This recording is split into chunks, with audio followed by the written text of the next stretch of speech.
Olá, alunos! Ao longo desta aula, vamos falar de escalares, vetores e tensores de Lorentz. São conceitos fundamentais na teoria da relatividade. Esses conceitos são importantes para que a gente consiga implementar a covariância das leis.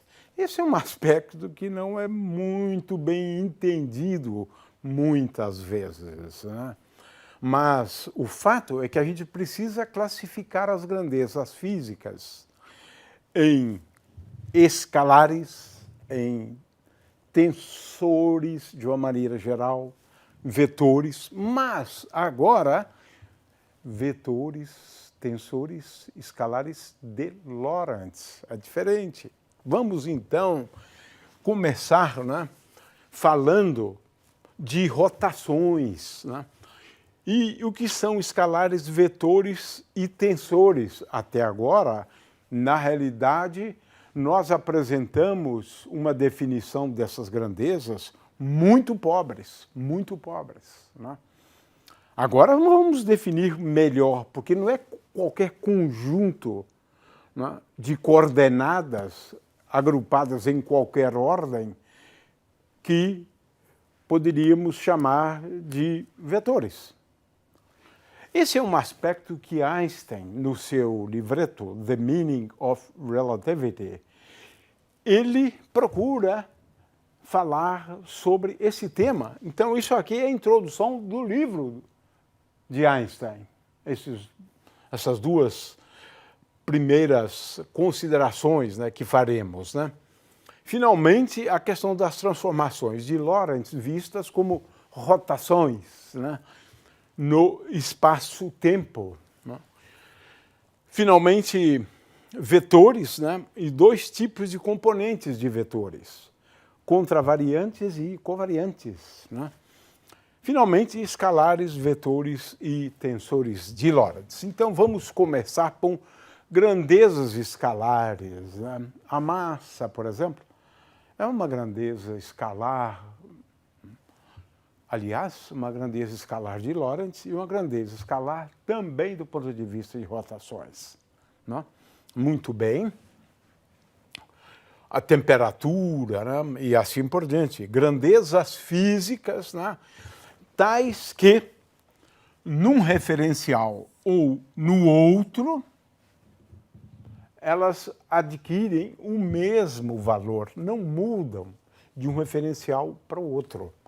Nós já sabemos, por exemplo, que a distância de um ponto até a origem do referencial, né, essa distância, que aqui é a distância ao quadrado, mas a distância também é uma grandeza escalar, né, o produto escalar de dois vetores e assim por diante. Mas, na física, trabalhamos também com grandezas vetoriais, né, como o campo gravitacional da Terra, o campo elétrico, né, e nós representamos essas grandezas indicando por meio de flechas, né? Estamos habituados já com isso, né? E a gente costuma dizer que grandezas vetoriais são grandezas que, na representação analítica, são escritas sob a forma de três componentes de um vetor. Cuidado, isso é verdadeiro, mas muito cuidado. Por exemplo, se eu trocar a ordem aqui, essa grandeza não é uma grandeza vetorial. É sutil isso aqui, isso é muito sutil. Temos vários exemplos de grandezas vetoriais, né? A velocidade média, a aceleração, a velocidade instantânea, todas essas grandezas são grandezas vetoriais na física. Agora sim, agora vamos definir de verdade o que é uma grandeza vetorial. Uma grandeza vetorial qualquer, ela é tal que, sob uma rotação, aqui é V, né? Sob uma rotação, essa grandeza vetorial se transforma de uma forma bem definida sob uma rotação. Esse R que está aqui é a matriz de rotação. Vamos falar sobre essa matriz agora. Então, vamos considerar um caso bem simples de rotação de um ponto. Na realidade, a rotação é do referencial, e eu estou considerando um ponto. Um ponto qualquer, como este aqui, onde eu tenho um besouro, ele é caracterizado pelas coordenadas x, y, z num referencial, o referencial preto, mas no referencial azul, esse aqui, que foi rotacionado, as coordenadas são diferentes. E a relação entre as coordenadas é esta aqui. X', Y', Z', eu considero um vetor coluna para representar a posição de um ponto, as coordenadas do vetor posição de um ponto. E agora eu relaciono estas coordenadas com as coordenadas do ponto no outro referencial por meio de uma matriz R, a matriz de rotação. Ora, essa matriz de rotação, ela deve ser dotada dessa propriedade aqui.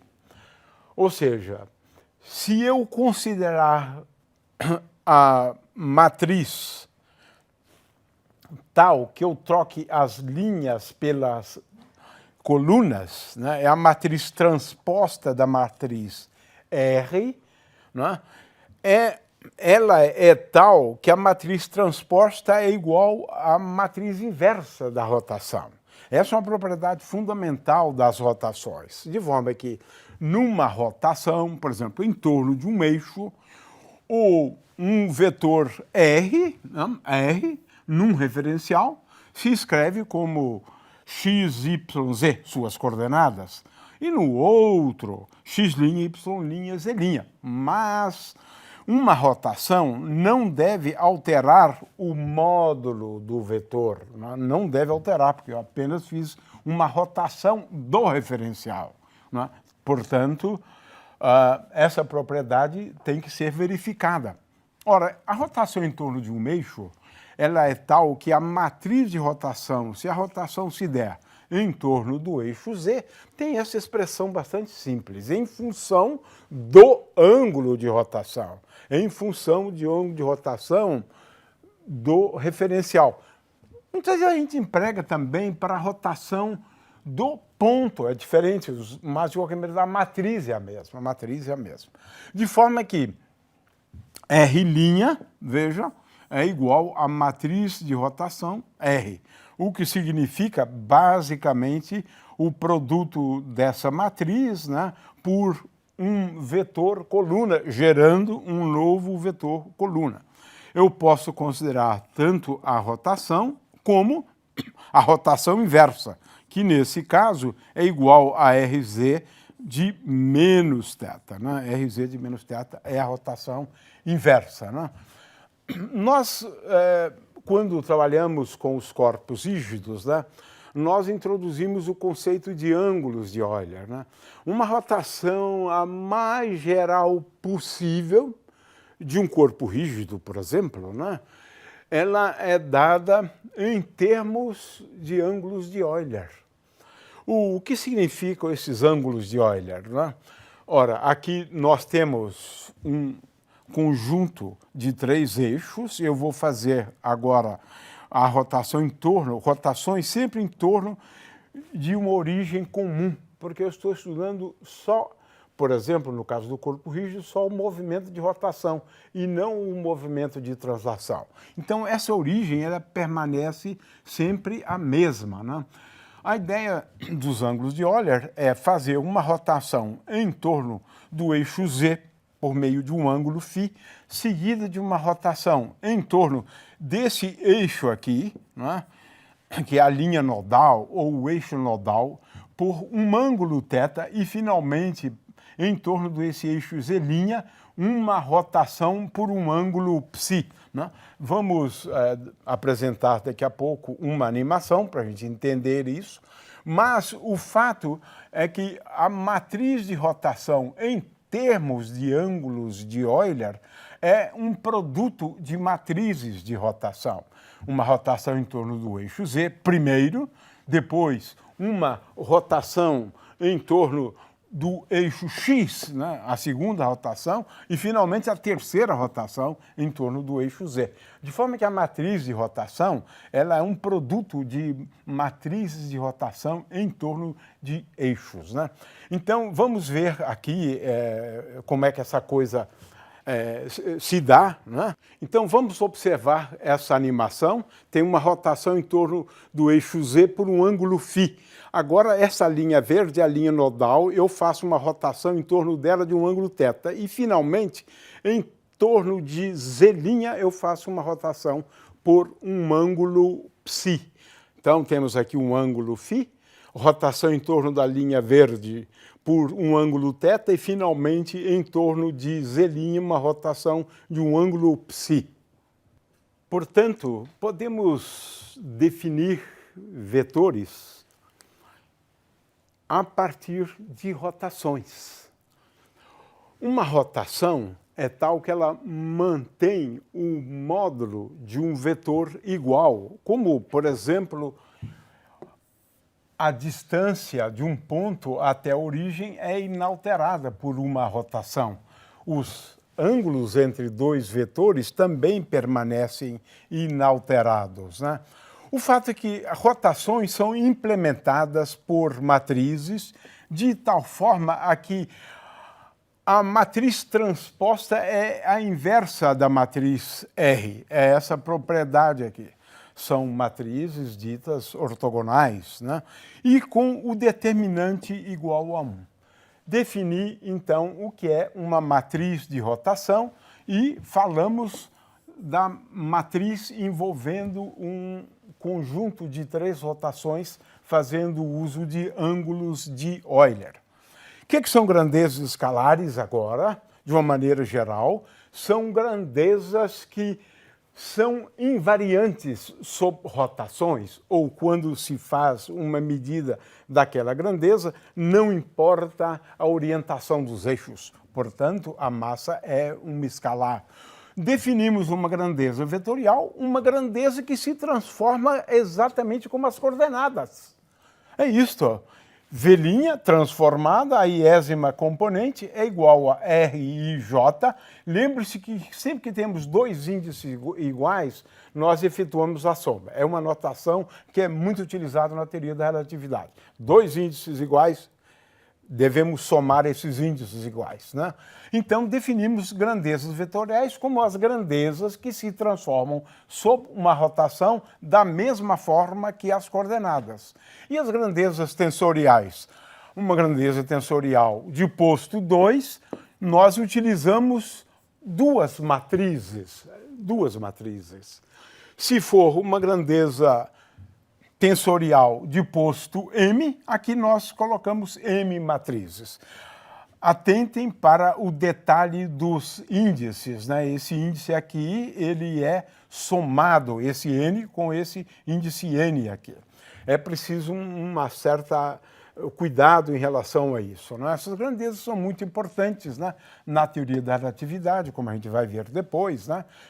No caso do espaço mesmo, né?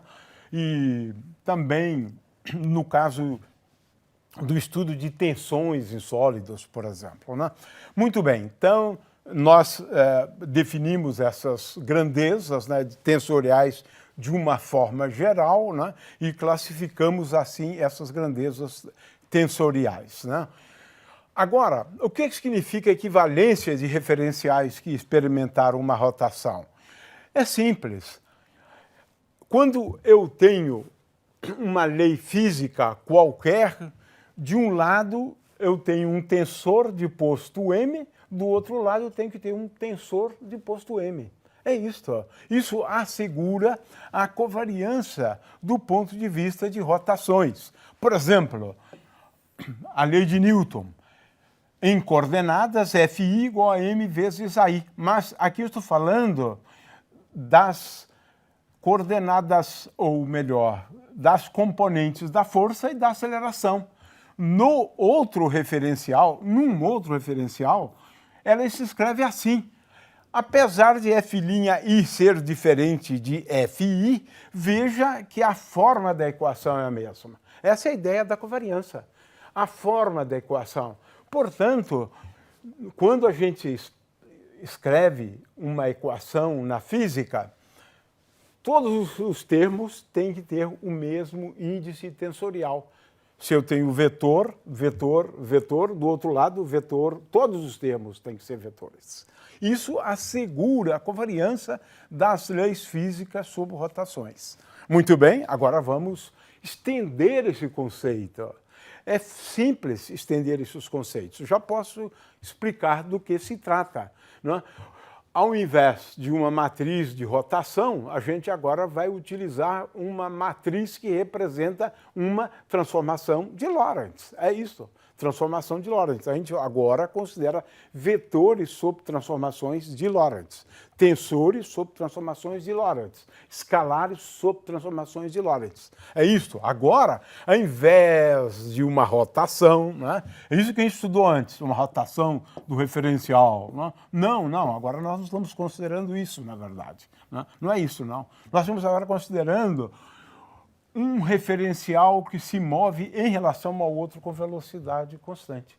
E eu agora vou buscar escrever as equações da física de tal maneira que fique evidente, né, o princípio da covariância expressa por Einstein. Esse é o segundo postulado de Einstein. Então, como é que a gente faz isso? Dividindo as grandezas em grandezas escalares, em grandezas vetoriais, em grandezas tensoriais, mas não sobre rotações, mas sobre transformações de Lorentz. Então, aqui eu escrevo uma transformação de Lorentz. E agora vamos fazer o seguinte, CT é igual a, eu escrevo como sendo x0.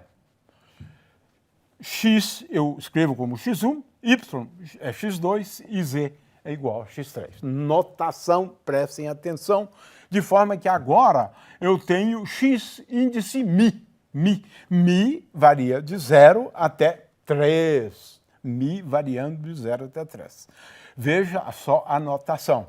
Ora, sob uma transformação de Lorentz, este vetor em 4 dimensões, né, ele se transforma, como do jeito que nós já sabemos, o xμ, sob uma transformação de Lorentz, vai em x'μ. Veja que agora eu coloquei o índice em cima. A gente vai usar, muitas vezes, índices embaixo e índices em cima. Eles são ligeiramente diferentes, né? Eu já estou chamando a atenção para isso, né? De forma que, sob uma transformação de Lorentz, essa grandeza física aqui, né, é invariante. Ou seja, x0 ao quadrado menos x1 ao quadrado menos x2 ao quadrado menos x3 ao quadrado é igual a x0' ao quadrado menos x1' ao quadrado menos x2' ao quadrado menos x3' ao quadrado. É assim que a gente vai escrever, né? É uma coisa curiosa porque, veja que no caso de uma rotação, a gente sabe que vale esta propriedade, né? Que no fundo, né, é importante para a gente analisar essa igualdade aqui. E agora a gente vai ver, né, que isso aqui é equivalente a uma propriedade envolvendo as funções cosseno hiperbólico e seno hiperbólico, né? Muito bem. Então, vamos pular essa parte aqui. Vamos lá.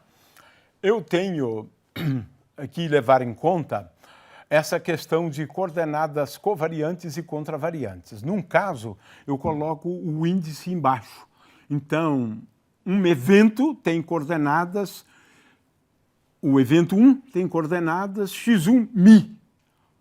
Veja, 4 componentes, né? Espaço-tempo quadridimensional. x2', tem componentes x0, 2, x1, 2 e assim por diante.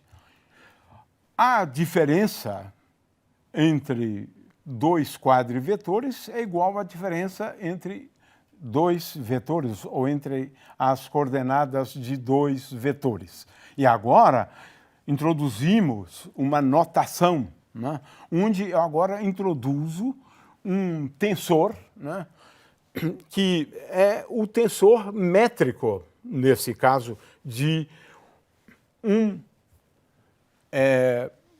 espaço em 4 dimensões. Porque agora, veja que este vetor tem 4 componentes. 4 componentes. Essa primeira x0, esta x1, a outra x2 e, finalmente, a outra x3. Agora, nós definimos, né, esse tensor, a métrica do espaço. Né? Se a métrica do espaço ela for diferente de 1, então eu tenho que fazer distinção entre vetores covariantes e vetores contravariantes. Eu tenho que fazer a distinção entre vetores com índices embaixo e vetores com índice em cima. Os vetores com índices em cima, eles diferem destes com índice embaixo por um sinal menos aqui.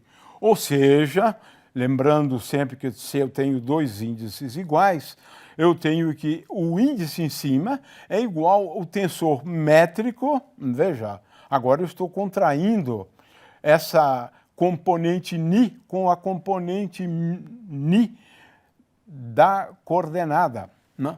O fato é que, veja, nesse caso é bem simples, né? Xmi, índice embaixo, índice em cima, a diferença está tão somente no sinal, o que é a mesma coisa que aplicar o tensor métrico, né, para um vetor coluna em 4 dimensões, Muito bem. Então, lembrando sempre, né, esses índices que agora, no caso do espaço em 4 dimensões, né, esses índices agora é em número de 4. E eu introduzo, então, um deles como sendo 0. Uma questão de notação. Existem alguns autores que usam do 1, 2, 3, 4. Não importa, são 4. Né? Veja, aqui na realidade, se pode, isso que eu estou chamando aqui a atenção, né, de usar também 1, 2, 3 e 4. Nós vamos utilizar 0, 1, 2 e 3. Né? É uma questão de notação. Esta aqui também é possível. Muito bem. De agora em diante, nós vamos falar de um quadrivetor. Quadrivetor. Por quê? Ele tem 4 índices. Estou falando de um espaço quadridimensional, com uma métrica não muito convencional. Porque essa métrica, o tensor métrico, é 1 menos 1 menos 1. Né? Mas, de qualquer maneira, de agora em diante, a Mi é ou representa um quadrivetor na medida que eu estou falando de uma grandeza física e que agora, ao invés de ter 3 componentes, como x, y, z, tem 4 componentes, x, y, z e ct. Né? Ou seja, x0, x1, x2, x3. É importante, de agora em diante, nos habituarmos a esta notação. Né? Um tensor eu represento assim, porque o tensor, ele tem, na verdade, em princípio, ele pode ter 16 elementos, porque aqui eu tenho 4 e aqui eu tenho 4. Em geral, não é bem assim. A gente usa tensores simétricos ou antissimétricos, o número de componentes se reduz. Né? E, finalmente, um escalar de Lorentz. Vetor de Lorentz, tensor de Lorentz, que sempre tem 2 índices. Vetor de Lorentz tem um índice, que vamos agora utilizar letras gregas, né? E uma grandeza escalar. Eu preciso apenas de um número seguido de uma unidade. Mas quadrivetores, tensores de posto 2, escalares de Lorentz. Essa é que é a diferença. Não sob rotações, não, sob uma transformação de Lorentz. Isso significa que estes objetos, eles se transformam de uma forma bem definida. Um quadrivetor se transforma exatamente como as componentes C, T, X, Y e Z. É exatamente assim. vamos daqui a pouco definir. É muito importante isto, porque o que significa a covariância das leis físicas sob uma transformação de Lorentz? De um lado, eu tenho que ter um quadrivetor, as componentes de um quadrivetor, e aqui do outro lado, as componentes de um quadrivetor. Ora, em se tratando de quadrivetor, veja que sob uma transformação de Lorentz, esta mesma lei há de ser escrita assim. Olha só, com a mesma forma. É a questão, né? A questão da covariância. A forma é a mesma. F'M é diferente de F'M. F'M é uma das componentes quando você fez uma transformação de Lorentz. Era diferente, mas a forma da equação é a mesma. É a mesma. Isso é que é covariância. Isso. Se eu fizer uma transformação de Lorentz, né? Por exemplo, ou uma transformação qualquer em relação a uma determinada lei, né? Veja, num outro referencial, ela tem exatamente a mesma forma. É forma. O que importa é a forma dela. Veja, é a mesma. Mas esta grandeza aqui é diferente dessa grandeza aqui. Porque ela foi transformada por uma transformação de Lorentz, por exemplo. De forma que é assim que se implementa o segundo postulado da teoria da relatividade, agrupando as grandezas em grandezas escalares, em grandezas vetoriais de Lorentz e grandezas tensoriais de Lorentz. Esse é o pulo do gato. Não é? Uma lei física, você tem que ter aqui um tensor de posto 2, isto aqui um tensor de posto 2, do lado direito um tensor de posto 2, e você tem que se assegurar disso. Porque quando eu fizer uma transformação de Lorentz, garanto a covariância. A forma das equações são as mesmas, né? Então, isto é fundamental. É assim que se implementa o segundo postulado de Einstein, da teoria da relatividade. Eu asseguro a covariância fazendo com que cada termo de uma equação tenha o mesmo caráter tensorial. Cada termo, se estamos falando de uma equação vetorial, cada termo deve ser associado à componente de um vetor. Cada um, se eu tiver 30 termos, esses 30 termos, cada um deles deve se transformar como uma grandeza vetorial. E aí eu asseguro a covariância, eu asseguro, está aí. Isso é fundamental que se entenda isso, né?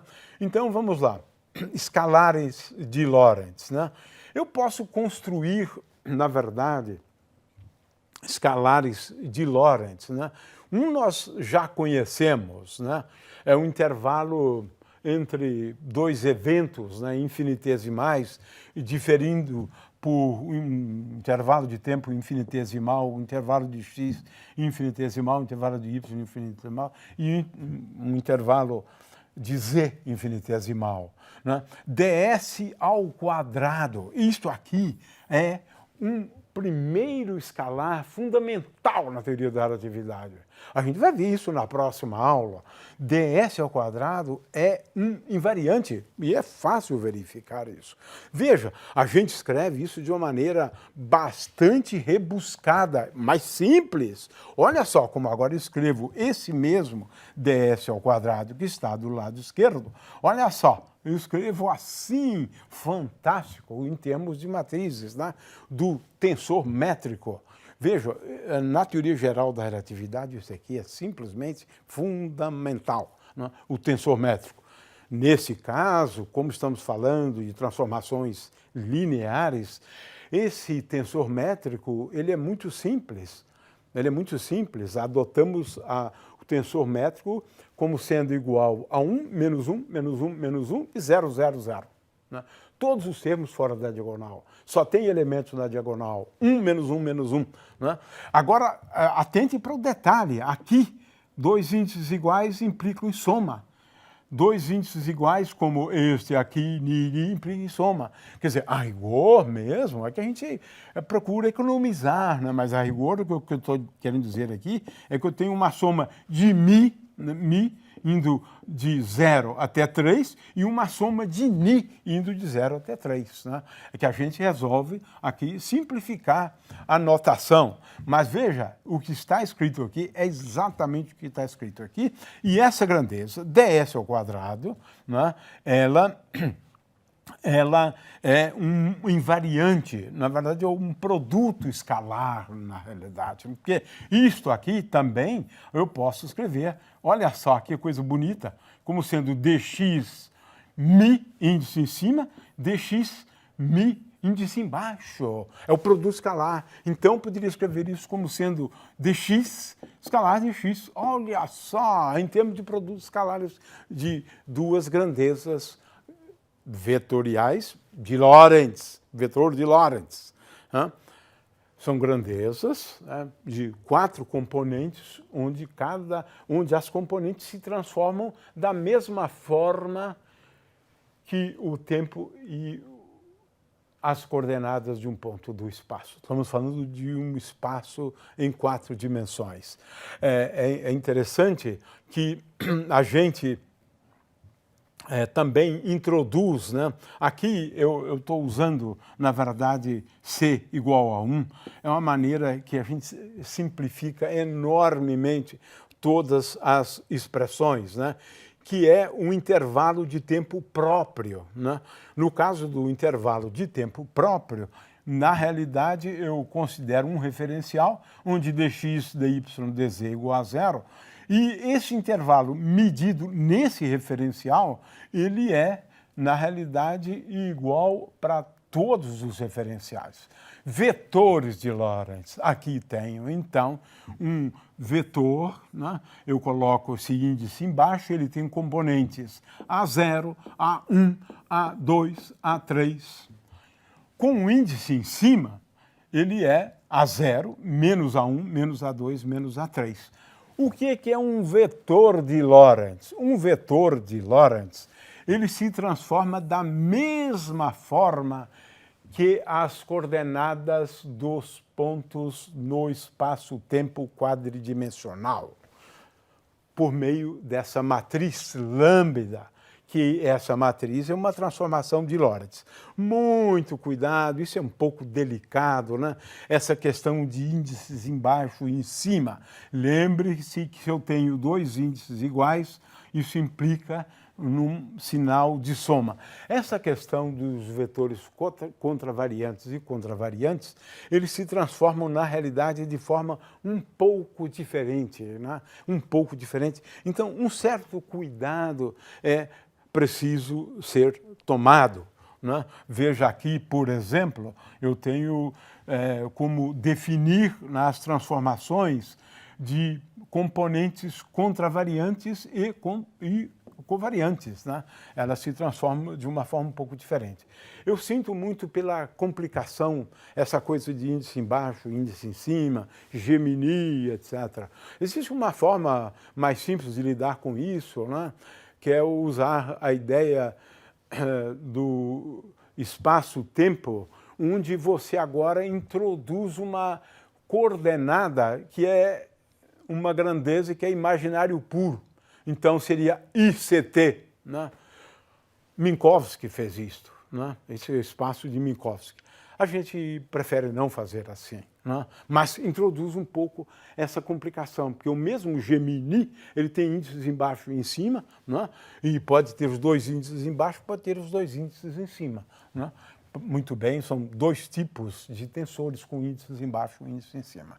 Lambda mini se escreve assim, né? Uma grandeza vetorial, e lambda mi, eu simplesmente pego esse lambda aqui, multiplico por Gemini e obtenho essa matriz aqui. Né? Então, um certo cuidado é sempre bom. Né?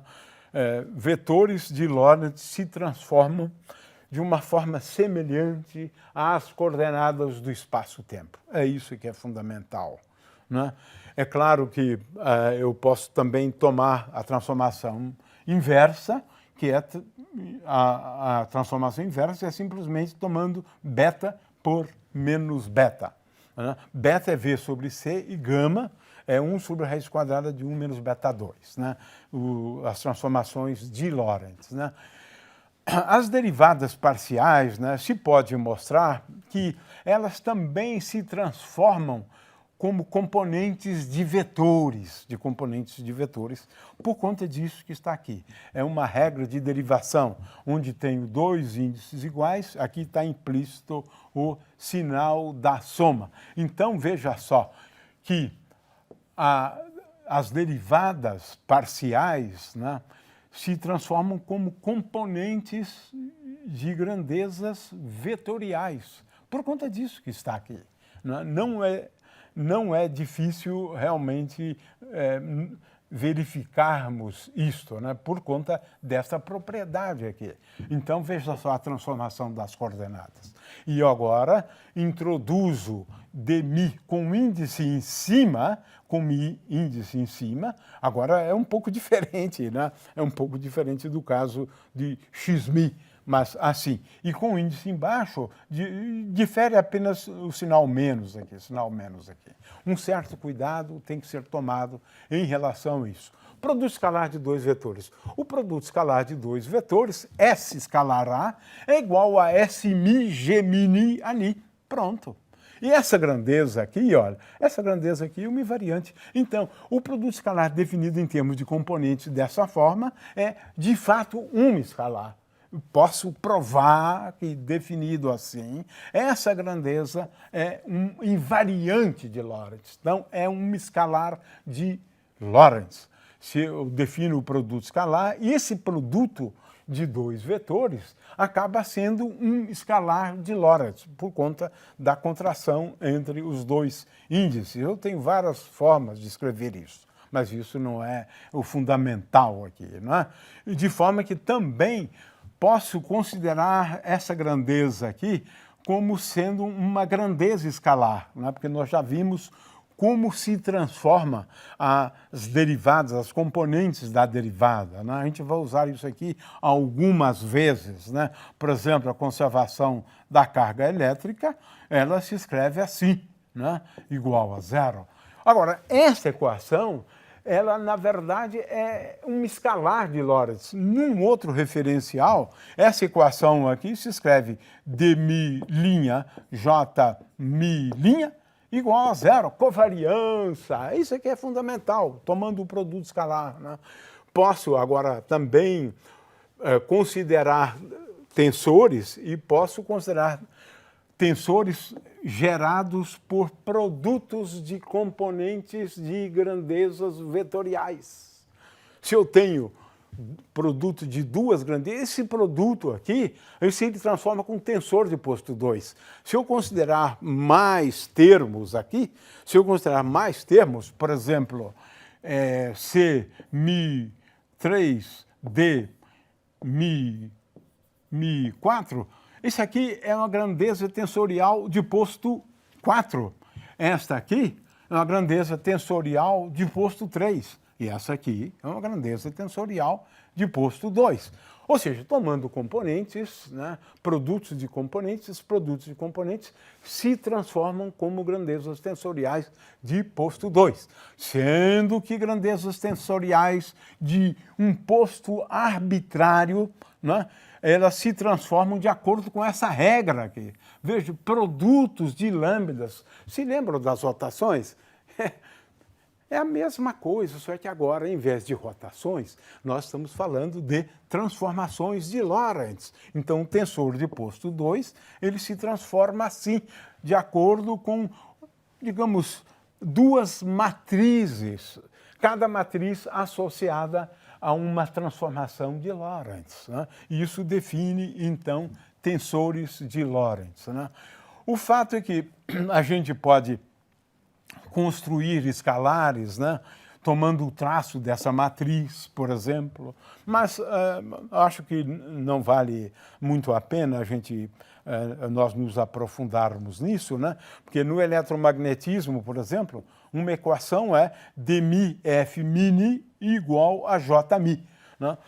que é, na verdade, uma forma da gente perceber, né, numa notação da teoria da relatividade, né, a covariância das leis do eletromagnetismo. Né? Porque o eletromagnetismo a gente usa só isto aqui, grandezas vetoriais, mas agora de Lorentz, grandezas tensoriais de Lorentz. Né? De forma que isso é absolutamente essencial, né, para que a gente possa entender o que é covariância. As grandezas físicas têm que ser agrupadas em escalares, vetores, tensores de qualquer posto, né, porque isso garante a covariância das leis da física, atendendo ao segundo postulado da teoria da relatividade restrita de Einstein.